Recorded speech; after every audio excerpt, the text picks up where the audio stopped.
Retour du président Alassane Ouattara à Abidjan après avoir participé au sommet de l'Union africaine à Addis Abeba. Les pays africains demandent l'ajournement des procédures ouvertes par la CPI contre des dirigeants en exercice.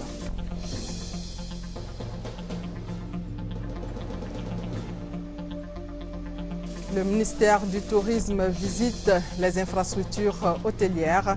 Objectif, voir l'état d'avancement des travaux des complexes hôteliers de 4 et 5 étoiles. Délai de livraison, décembre 2014.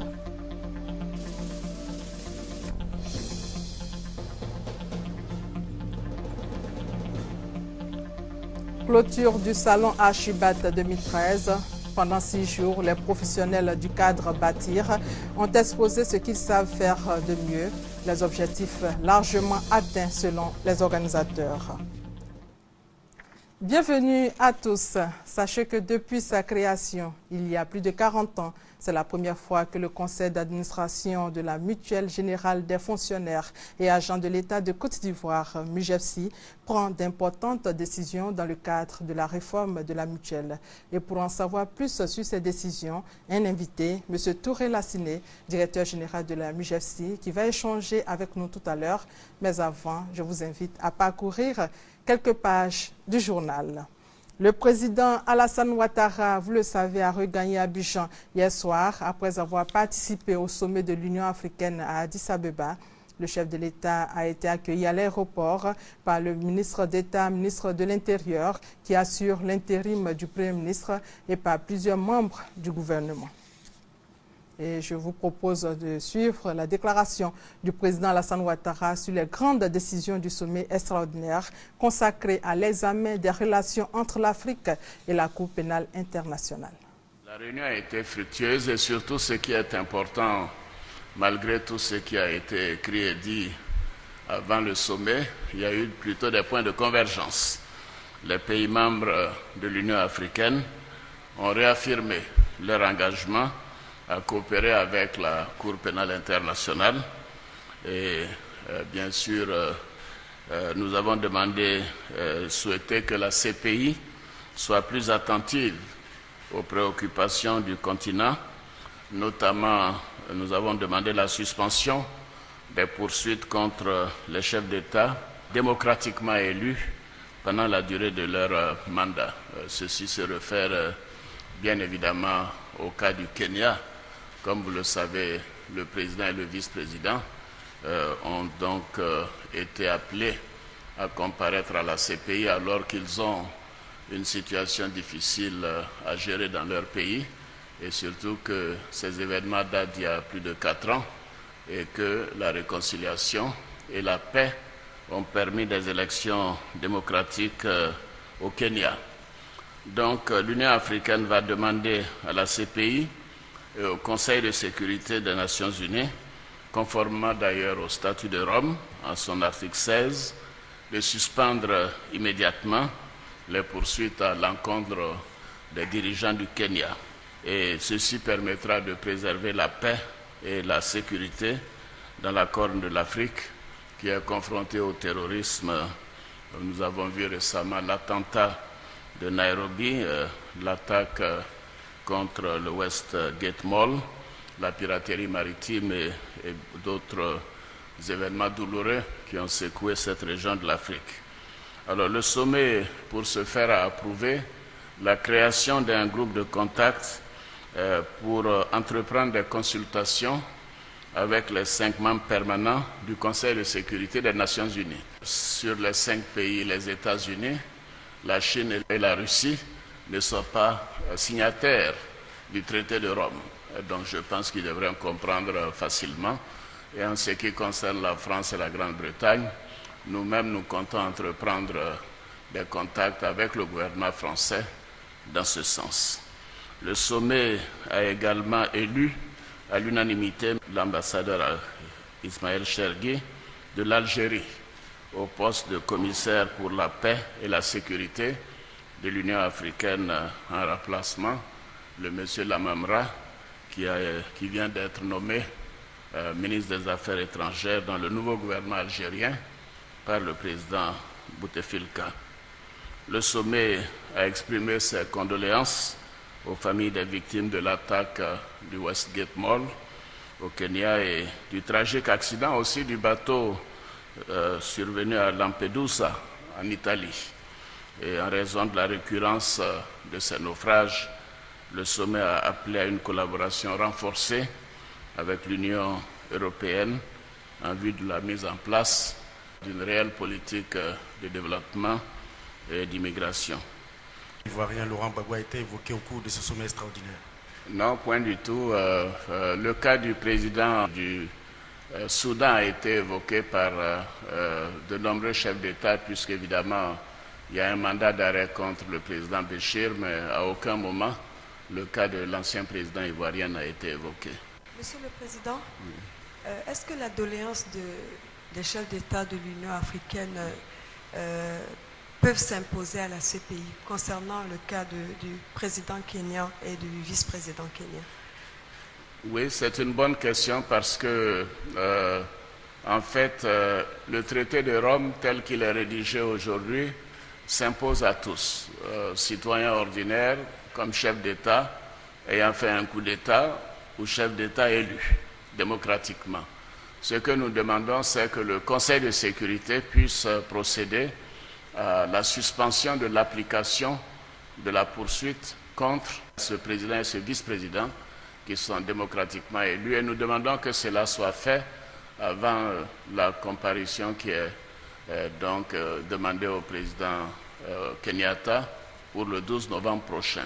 Donc nous allons saisir le Conseil de sécurité et comme je le disais tantôt, nous espérons que les membres permanents du Conseil de sécurité vont accéder à cette requête des gouvernants africains. Vous savez, c'est important parce qu'il y avait eu beaucoup de mouvements dans certains pays pour que les pays africains quittent la CPI en bloc. Cela, bien sûr, n'a pas prospéré.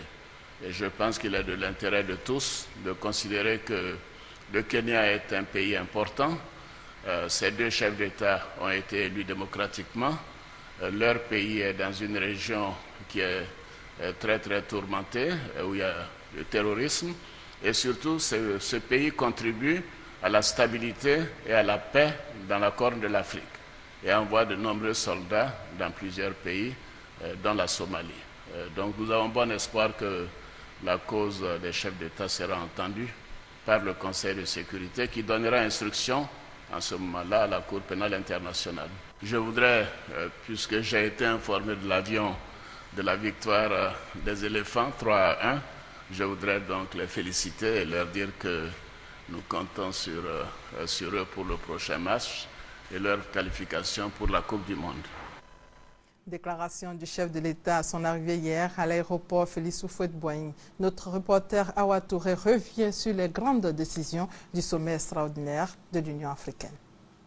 Les chefs d'État et de gouvernement réunis en session extraordinaire à Addis Abeba ont instruit la Commission de l'Union africaine d'adresser un courrier à la Cour pénale internationale pour qu'aucun chef d'État et de gouvernement en exercice ne soit amené à se présenter devant cette juridiction. En ce qui concerne les actes d'accusation contre Uhuru Kenyatta et William Ruto, le président et le vice-président élus du Kenya, poursuivis pour leur rôle présumé dans les violences post-électorales de 2007, le sommet a demandé au Kenya d'écrire pour demander à la Cour pénale internationale de différer le procès de ces deux dirigeants pendant la durée de leur mandat. Autre décision de ce sommet extraordinaire, les pays africains signataires du traité de Rome doivent proposer des amendements à ce traité et tout État membre de la CPI pourrait éventuellement demander l'avis de l'Union africaine avant tout transfert d'un individu à la CPI. Les États membres de l'Union africaine devront par ailleurs accélérer la mise en œuvre de la Cour africaine de justice et des droits de l'homme et activer cette juridiction pour qu'elle ait la compétence de juger toute personne qui se serait rendue coupable de crimes graves. La conférence a décidé de l'organisation d'un sommet extraordinaire de l'Union africaine d'ici à fin novembre pour évaluer la mise en œuvre des décisions arrêtées. En fin de compte, au lieu d'un retrait de la Cour pénale internationale, cette rencontre a été l'occasion pour les chefs d'État et de gouvernement de tracer une nouvelle vision du continent en matière de justice et des droits de l'homme. Ce 15e sommet extraordinaire a aussi vu l'élection de l'ambassadeur algérien Smaïl Chergui au poste de commissaire à la paix et à la sécurité de l'Union africaine. Il remplace son compatriote Ramtan Lamamra, nommé ministre des Affaires étrangères de son pays. Le ministère du Tourisme a visité les infrastructures hôtelières dans le district d'Abidjan. Le but est de se rendre compte de l'état d'avancement des travaux des complexes hôteliers de 4 et 5 étoiles afin de respecter le délai de livraison prévu pour décembre 2014. Patricia Oumouetia.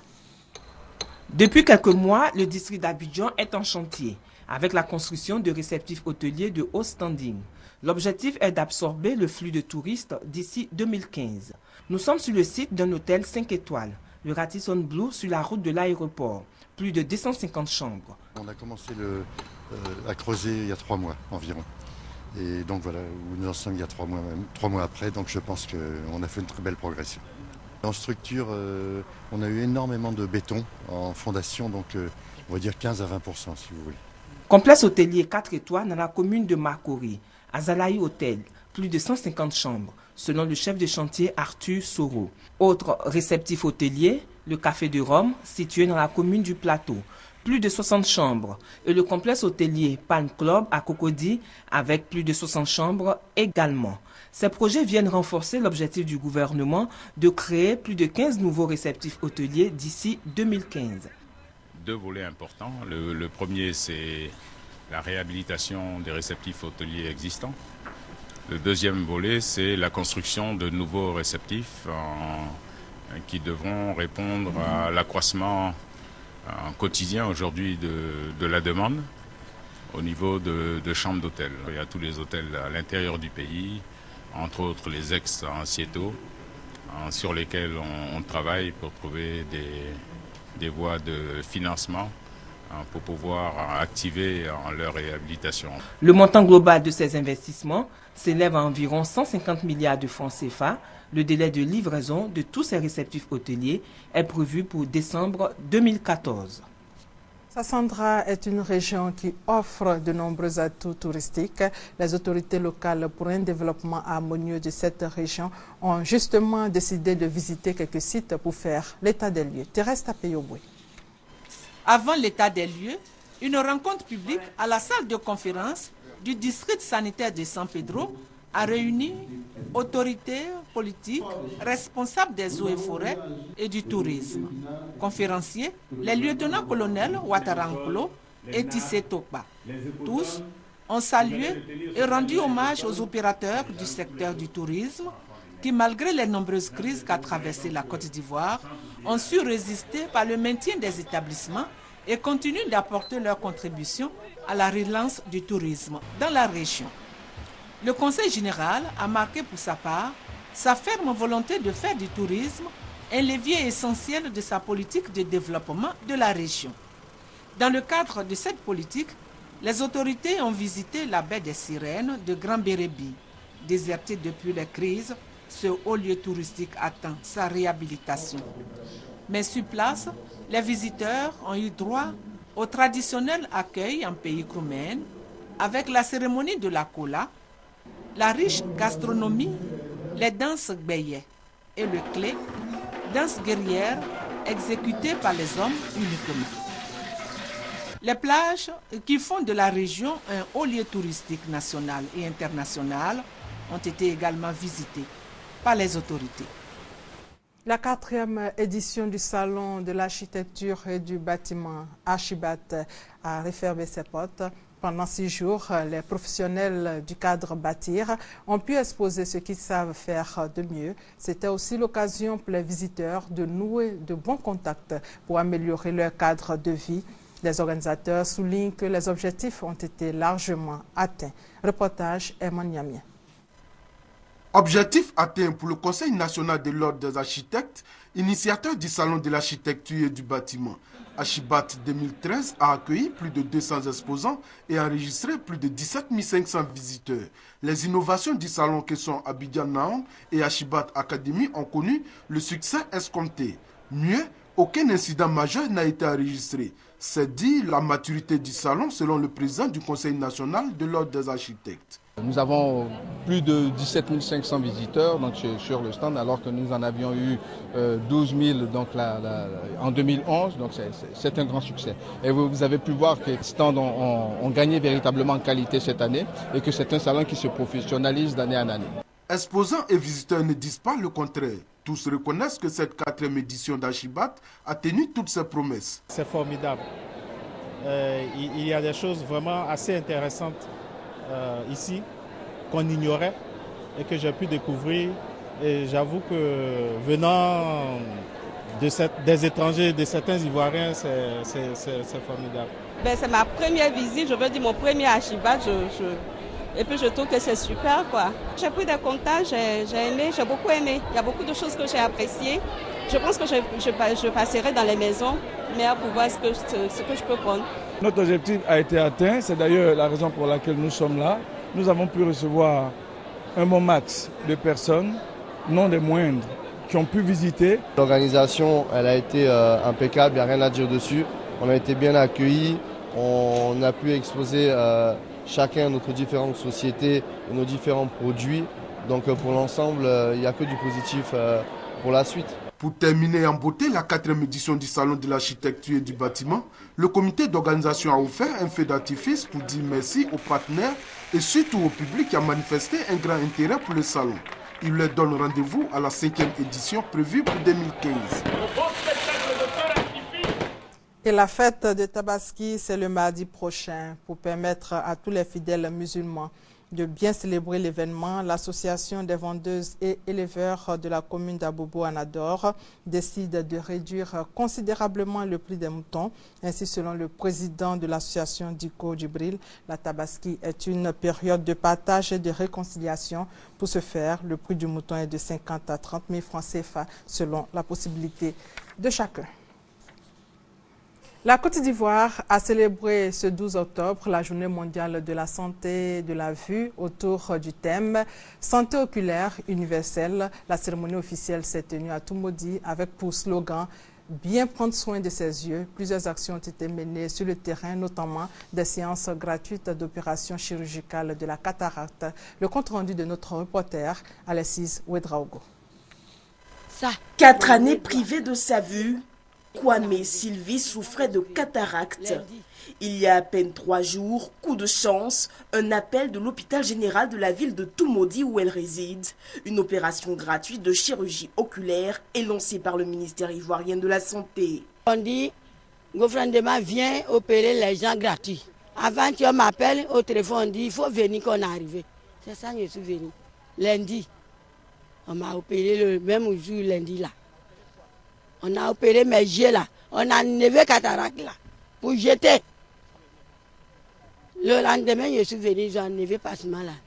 Ça, mon nez droite là. Je vois.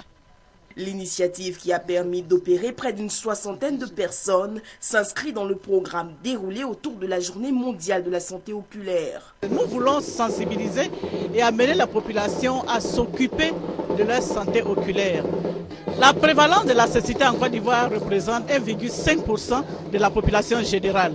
En Côte d'Ivoire, une personne sur 10 souffre de cécité et une grande partie de la population connaît des troubles oculaires. Face à cette situation, les experts sensibilisent. Il faut avoir une consultation régulière de façon à dépister en amont l'ensemble des pathologies oculaires qu'on pourrait avoir, évitant donc dans ce cas toutes les complications, tous les cas graves qui pourraient aboutir à la cécité. Perdre la vue, ce n'est pas perdre la vie. La Journée internationale de la santé oculaire le rappelle aux malades en exhortant les bien-portants à la prévention. Une ONG vient de faire don de matériel roulant et informatique à 3 structures sanitaires. Il s'agit de renforcer les capacités du personnel soignant de ces structures en matière de lutte contre le VIH-Sida. Commentaire, Thérèse Tapéouboué. Les structures sanitaires des régions du Haut-Sassandra, de la Maraoué et du Go sont les bénéficiaires du matériel roulant et informatique offert par l'ONG Save CEI. Il s'agit en effet d'améliorer la prise en charge, notamment la conduite des visites à domicile, l'acheminement des prélèvements, la stratégie avancée et la collecte des données en matière de lutte contre le VIH-Sida. L'ONG CEI, selon son représentant exécutif, intervient en particulier dans la lutte contre les maladies transmissibles ou non, notamment le VIH-Sida, dans la prévention de la transmission mère-enfant, la prise en charge par les antirétroviraux. Avec pour mission générale d'améliorer la santé de la population ivoirienne par la mise en place des services de qualité. Saluant à juste titre cet effort, le sous-préfet central, Ouassolou Nyepa, et le directeur régional de la santé ont demandé aux populations de prendre soin du matériel reçu afin d'aller au-delà des résultats déjà acquis sur le terrain. Sur 128 700 individus dépistés, 4 500 sont identifiés positifs, 1254 femmes enceintes et séropositifs sont suivis dans le cadre de la prévention de la transmission mère-enfant, 11 194 personnes vivant avec le VIH, dont 577 enfants, sont sous traitement antirétroviraux. Save CEI a été créé en juillet 2010 avec le soutien d'ICAP en Côte d'Ivoire dans le cadre du plan de transfert des compétences. Et en image, la traite des hommes, l'exploitation sexuelle, le trafic des organes humains, des fléaux qui sont devenus récurrents dans la sous-région et particulièrement en Côte d'Ivoire.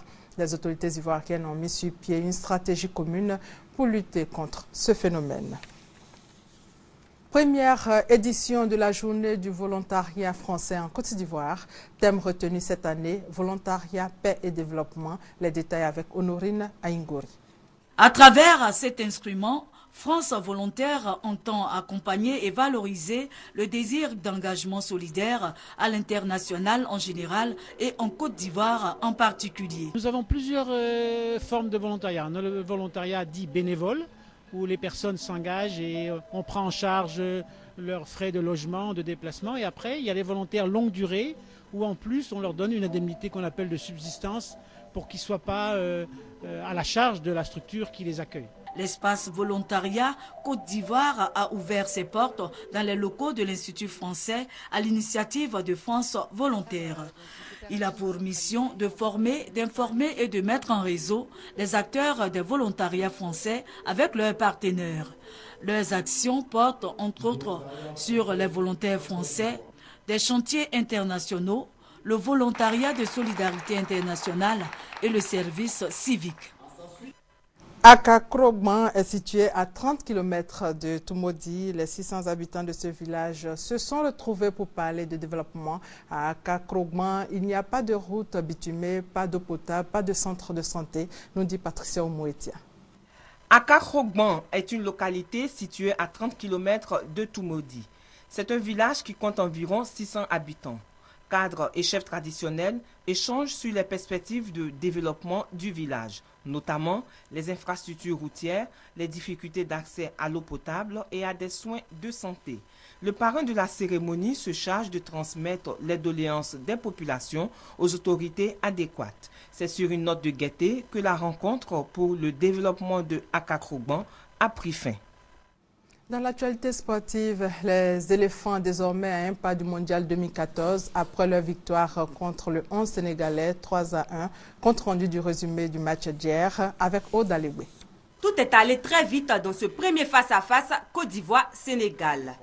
3 minutes à peine après le coup d'envoi, Gervinho est déséquilibré dans la surface de réparation sénégalaise.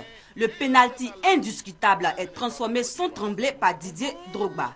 À la 15e, les éléphants développent une offensive sur le côté droit de la défense des Gaindés. La passe précise de Kalou trouve Gervinho qui veut servir Drogba. C'est un défenseur sénégalais qui marque contre son camp. En seconde période, la Côte d'Ivoire va inscrire un 3e but, œuvre de Salomon Kalou sur service de Gervinho.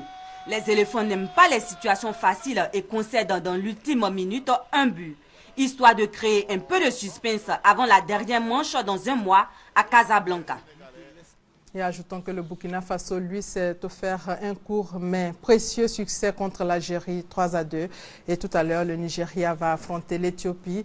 Le Cameroun, lui, rencontre la Tunisie et mardi 15 octobre, le Ghana sera face à l'Égypte. Une page culture avec la dédicace de l'œuvre Adjouba, femme du peuple. L'auteur a 18 ans. Les explications de Patricia Oumouetia. Marie-Ella Kwaku a 18 ans. Elle est l'auteur du conte Adjoula, femme du peuple. Sensible, émue, reconnaissante, elle fait son baptême d'écrivain. L'ouvrage retrace dans un décor à Caen l'histoire de la belle Adjoula. L'œuvre présente également la situation des séropositifs en Afrique. J'essaie d'expliquer la condition de la jeune fille dans la société et de les inviter à préférer les études à la vie facile. Bel exemple susceptible d'interpeller les jeunes filles en cette période de la Journée internationale des filles, indique Anne-Désirée Ouloto, ministre de la Solidarité, de la Famille, de la Femme et de l'Enfant. Pour Cissé Bakongo, c'est le résultat de la promotion de l'excellence en milieu scolaire. Elle donne un exemple à nos étudiantes, à nos étudiants. Je me tiens à sa disposition pour lui apporter autant que je peux tout ce qu'elle pourra avoir besoin pour poursuivre dans la voie de l'écriture. Marie-Ella Kwaku s'est prêtée au jeu de la dédicace. Née le 22 décembre 1994, elle poursuit actuellement des études en mines et pétrole.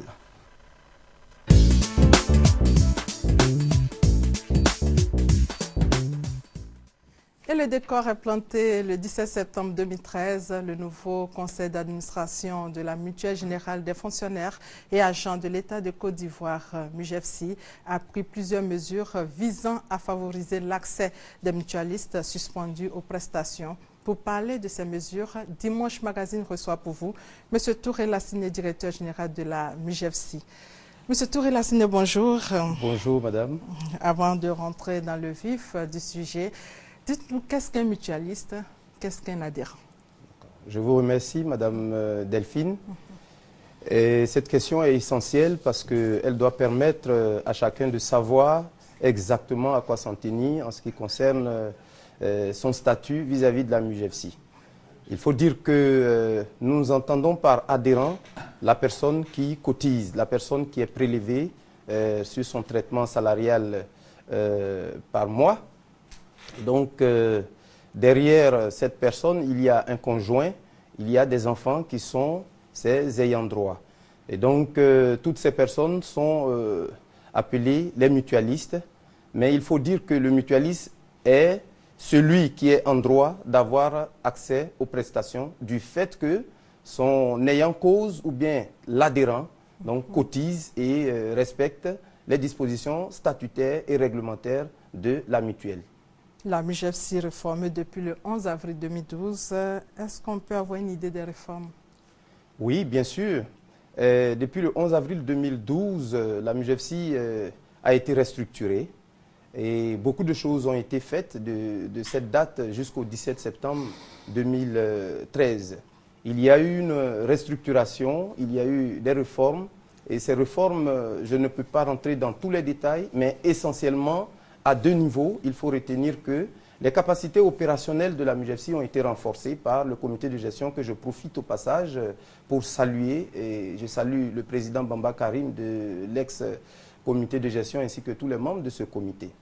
Et donc les capacités opérationnelles de la MUGEFSI ont été renforcées, les prestations ont été améliorées, l'accessibilité des mutualistes aux prestations a été donc augmentée, a été accrue.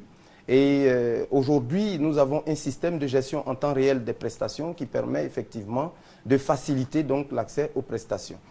Ensuite, il y a eu une réforme majeure qui découle de la mise en œuvre du règlement communautaire du 26 juin 2009, entré en vigueur depuis le 1er juillet 2011, que le gouvernement donc, a décidé de mettre en application.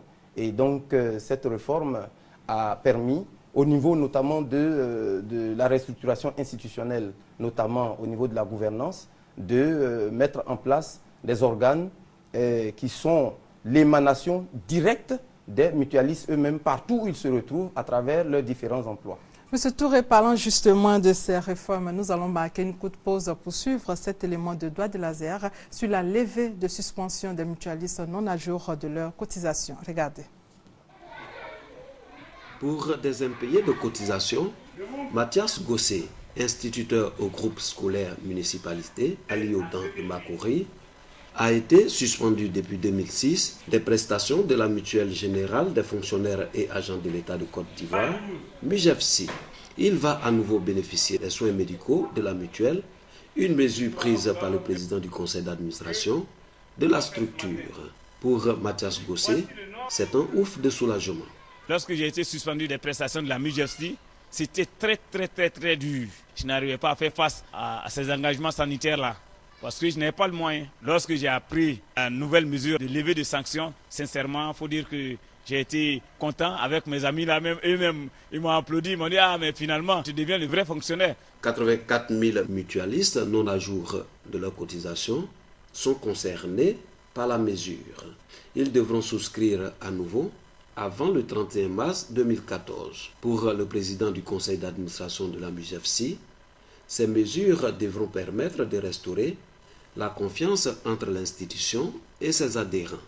La première décision du conseil d'administration portant levée des suspensions des prestations concerne les suspensions en cours consécutives au saut de cotisation des mutualistes du régime de base et du régime complémentaire maladie voire santé. L'accès du nouveau retraité aux prestations étant simplement subordonné à la reprise des précomptes sur sa pension et après l'observation d'un délai de carence de 3 mois. La décision prend effet à compter du 1er mars 2014 et les mutualistes concernés auront 30 jours pour souscrire afin de bénéficier à nouveau de toutes les prestations et soins médicaux offerts par la MUJEFSI.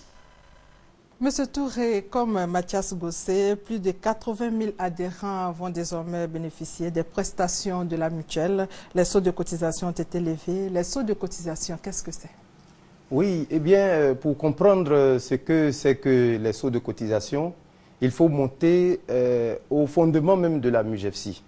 La MUJEFSI est une mutuelle particulière dans la mesure où elle a été créée par décret pris en Conseil des ministres par le président de la République en 1973, contrairement aux mutuelles qui se créent de façon volontaire. Et l'article 3 de ce décret fait du prélèvement une obligation. L'article 3 de ce décret fait aussi de l'adhésion, de l'affiliation du fonctionnaire en activité comme à la retraite, une obligation. De telle sorte que chaque mois, quand les salaires sont traités, quand les pensions sont traitées par la SEGRAE, un prélèvement est fait et une liste de tous ceux qui ont été prélevés transmise avec le montant global des prélèvements qui constitue donc la cotisation transmise donc à la MUJEFSI. Il arrive que ces prélèvements sont faits et des personnes soient omises pour diverses raisons. Alors, si tout était bien fait, le mutualiste, ce n'est pas de sa faute puisque la loi dit que c'est une obligation, qu'il est prélevé, il est dans la mutualité, qu'il n'a pas à donner son avis, il n'a pas à donner un accord. Il n'a pas le choix. Il n'a pas le choix. Et on ne comprend pas que pour deux raisons, pour 2 mois de saut de cotisation qui normalement relèvent donc de la direction de la solde, qui relèvent de la SEGRAE pour les pensionnés, vous comprenez, on ne comprend pas que ces mutualistes ne puissent pas être donc prélevés. Et vous voyez, il faut donc comprendre par saut de cotisation toutes ces omissions. Et ces omissions interviennent souvent à la suite donc de démissions. Il faut noter qu'il y avait eu une désaffection, un découragement donc des mutualistes vis-à-vis de la mutuelle. Et beaucoup d'entre eux sont venus dire que je ne veux plus faire partie. Et ont pu obtenir donc leur démission, ont pu donc quitter la mutuelle. Par ailleurs, il y a ceux qui, du fait qu'ils quittent l'activité pour aller à la retraite, et nécessairement, il y a une rupture. Ces personnes n'ont pas demandé cela. Et pour ces ruptures-là, ces personnes se retrouvent dans la vulnérabilité et la précarité sociale. Elles et leurs familles, leurs enfants. Ce n'est pas normal. C'est cette injustice donc, que le conseil d'administration vient donc de corriger. Et quelles sont donc les dispositions que doivent prendre ces 84 000 adhérents concernés pour pouvoir avoir accès aux prestations de la MUJEFSI? Je note, Madame la journaliste, que vous avez les chiffres et je félicite cela. Merci. Effectivement, il y a environ 84 000 personnes concernées. Mais il ne faut pas se limiter à cela. 84 000 personnes sur 276 622 qui cotisent, ça fait un peu plus de 30%. C'est important. Et lorsque on sait que derrière un cotisant, il y a au moins 3 personnes, c'est-à-dire 3 ayants droit, c'est environ 336 000 personnes qui sont donc sur les 600 000 bénéficiaires qui sont donc interdits de prestations. Cela est dangereux, cela est mauvais et cela prend à contre-pied la politique nationale de protection sociale voulue par le gouvernement. Vous comprenez que ce n'est pas normal. Et donc, les dispositions que ces personnes doivent prendre sont au nombre de 2. Si vous êtes concerné par les sauts de cotisation, que vous n'avez plus accès aux prestations, c'est simple. Regardez si votre carte de mutuelle est encore en cours de validité. Si elle est en cours de validité, il n'y a aucun problème. Vous pouvez avoir accès aux prestations. Il n'y a qu'à se rendre dans nos lieux de distribution de bons et aller à la pharmacie. Tout a été simplifié, tout a été normalisé. Vous avez directement accès aux prestations.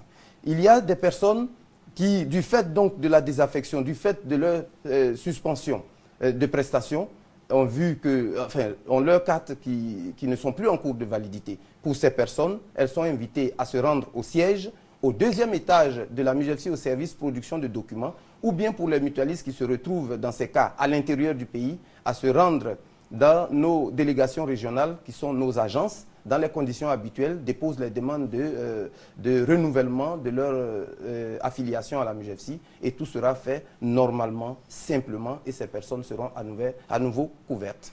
Alors, 2 importantes décisions prises par le conseil d'administration depuis la création de la MUJEFSI, oui, c'est-à-dire la levée des sauts de cotisation et la levée de suspension des prestations concernant les retraités. Oui. De façon spécifique, qu'est-ce qui est prévu pour les retraités? Très bien, je vous remercie. Il faut dire que le conseil d'administration, d'ailleurs, je voudrais vraiment profiter de votre antenne pour lui dire merci. Pour dire merci au nom de tous les mutualistes concernés par cette mesure. Dire merci au conseil d'administration avec à sa tête M. Soro Mamadou, que je salue au passage.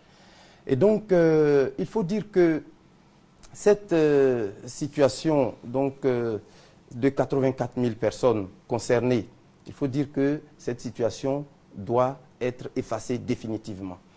Ces 3 décisions majeures qui ont été prises au lieu de 2. Ces 3 décisions majeures. Et il y a 2 décisions qui ont été prises pour les retraités. Permettez donc que je puisse les détailler. Alors, la première mesure concerne toutes les suspensions pour cause de saut de cotisation. Ces suspensions sont désormais levées, qu'il s'agisse des mutualistes en activité ou bien des mutualistes à la retraite. Donc, c'est une première mesure majeure. Et il faut préciser que ce n'est pas parce qu'on a dit cela qu'il faut faire la confusion. Il ne s'agit pas des autres types de suspension de prestations. Par exemple, pour cause de fraude, pour cause de consommation abusive.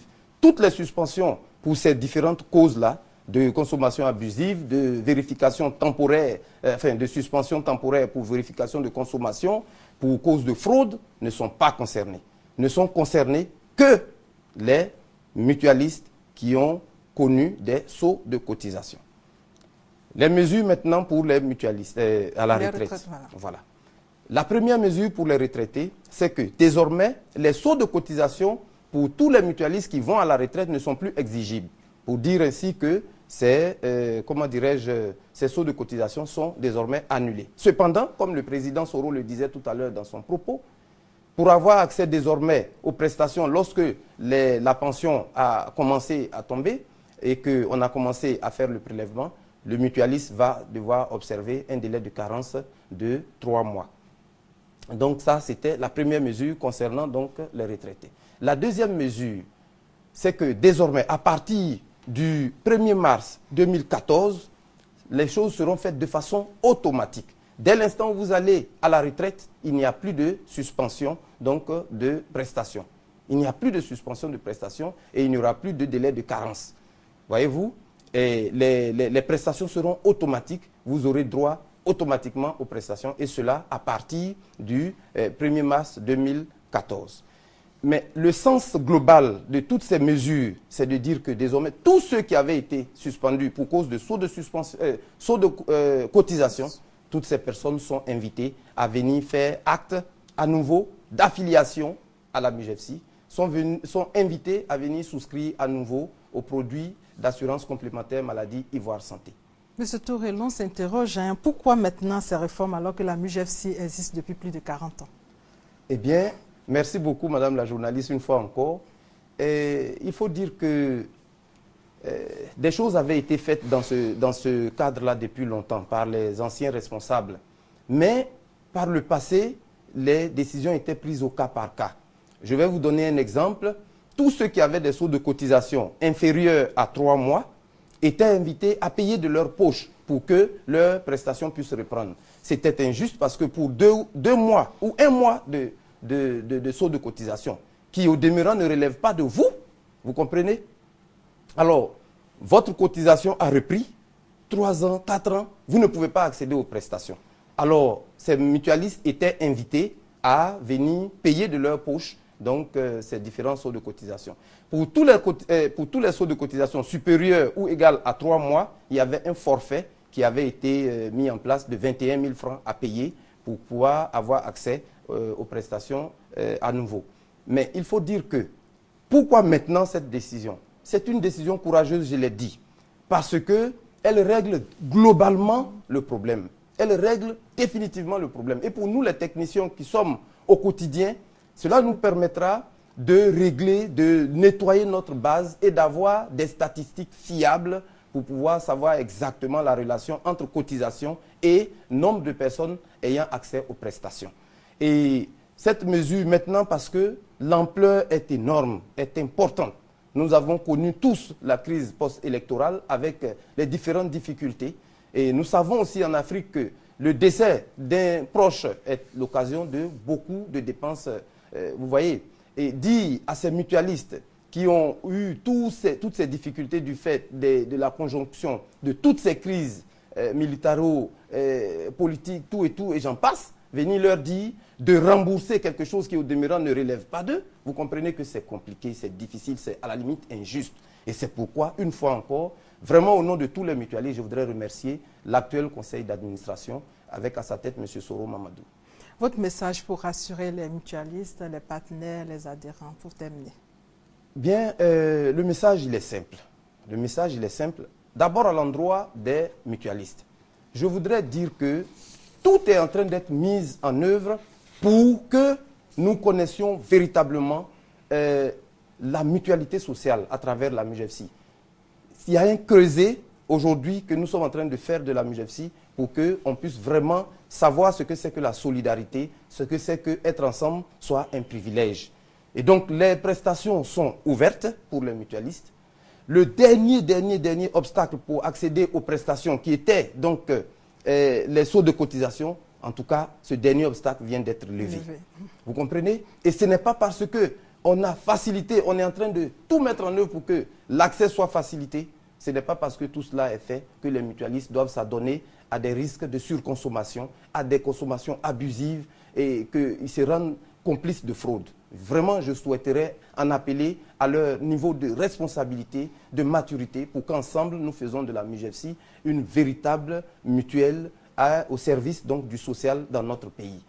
À l'endroit de nos partenaires, je voudrais saluer toutes les organisations professionnelles, des médecins, des pharmaciens, des cliniques, ainsi de suite, qui nous ont toujours aidés durant ces 41 ans d'existence de la MUJEFSI. Je voudrais les saluer et les inviter à nous faire confiance toujours, parce que le conseil d'administration que nous avons l'honneur et le privilège d'accompagner est engagé résolument à faire donc des relations qu'on a, un véritable privilège à faire de ces relations, des relations fructueuses, gagnant-gagnant. Et ce n'est pas un vain mot, ce n'est pas une promesse vaine. Et pour preuve, dès que ce conseil d'administration a été installé, il s'est déplacé pour aller vers ses partenaires pour leur rendre les civilités. Et nous disons que c'est très important à noter.